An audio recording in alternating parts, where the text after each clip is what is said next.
Yes, good morning mga kapaksiw. Good morning. Sobrang hectic ng oras namin ngayon. Wala kaming panahon na magliliwaliw. Grabe. Dahil minamadali namin yung aming trabaho.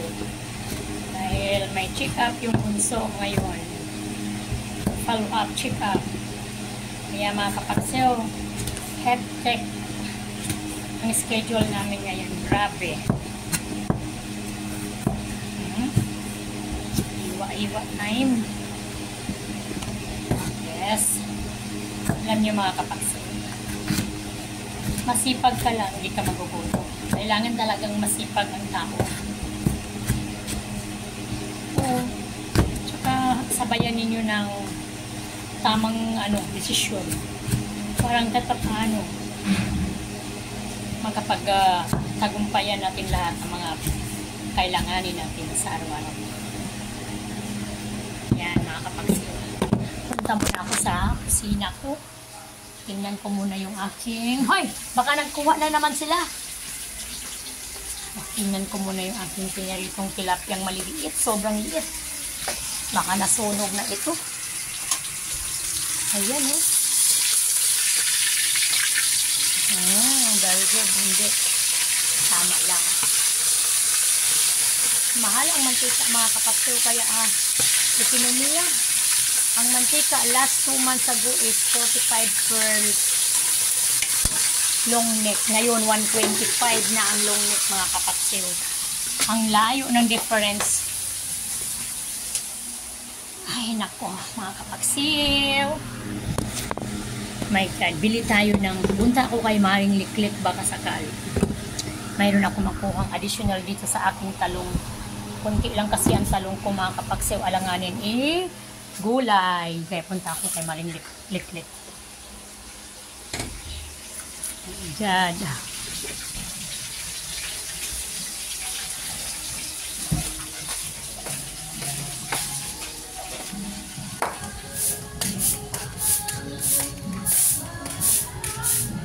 Day, magkano talong mo, Day?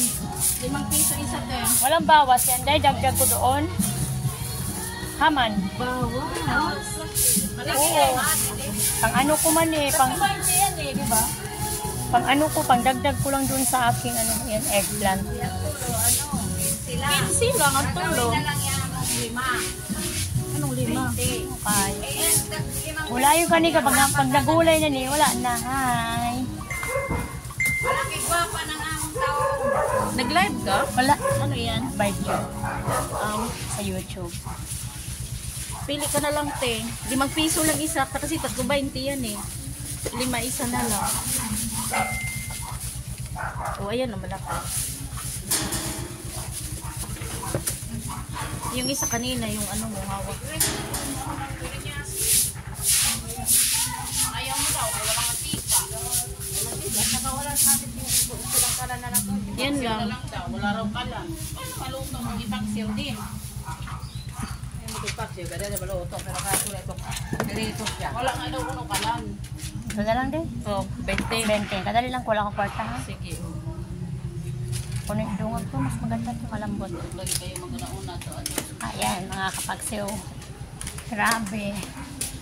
Ang mahal ng talong ngayon. Ay, nasunog niya yata yung aking loto. Tingnan ko muna yung loto ko mga kapagsiw. Baka nasunog na. Pero mo, double time ang aking trabaho. Sober. Grabe. Hindi ka pwedeng maghina-hina dito. Mga kapagsiw. Ayan o.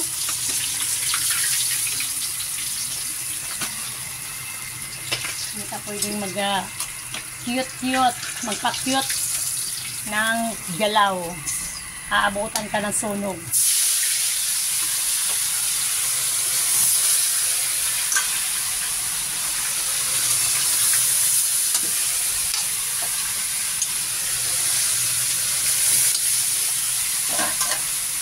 Ubusin ko na ito mga kapatid.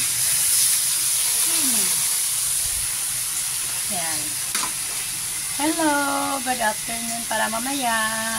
Kaya lang, kahit afternoon, good morning pa rin. Sabi nila, may kasabihan, pag laging morning ang binabanggit ay maswerte.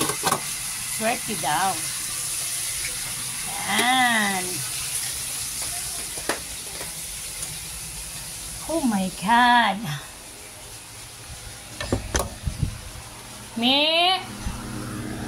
And tatawagin ko yung aking manugang. Balik na naman ako sa paghihiwa. Bumili kasi ako ng 4 na talong na i-additional ko lang dito sa gulay. Tumal kasi ngayon mga kapagsiw, kailangan talaga natin na marunong tayo mag-adjust sa mga kasi pag halahala ka sa pagbibinta, hindi naman nag-ubos. Sayang yung puhunan, hindi mo mababawi. Kaya ngayon, kung ano lang yung mura, yun lang ibibenta mo.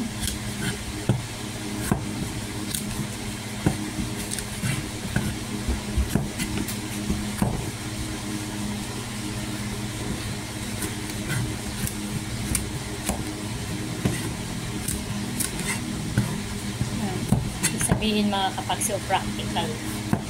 Yan ang tawag na practical. Kung ano lang yung pagkakitaan mo, yun lang. Mahirap naman na mag-afford ka ng mga mamahaling paninda. Hindi naman afford sa mga customers natin. Kaya nakabase tayo sa lugar, nakabase tayo sa location. Piramdaman natin kung ano ang karapat-dapat natin ibenta sa location na pinipwestuhan mo. Kasi kung halahala tayo, laki ng logi. Bibenta ka doon na 180 ang isang order, hindi naman nabibili. Hanggang 30-20 lang ang mga tao. Kaya kailangan talaga magiging pakiramdam. Piramdaman mo yung location mo kung tama ba yung ginagawa mo mga kapatid. Ay mga kapatid, thank you very much sa inyo. Huwag kayong mag-atiling manood sa aking video. Dahil dito, kayo makakakuha ng konting mga idea tungkol sa negosyo. Bye-bye and good morning! Shout out sa lahat!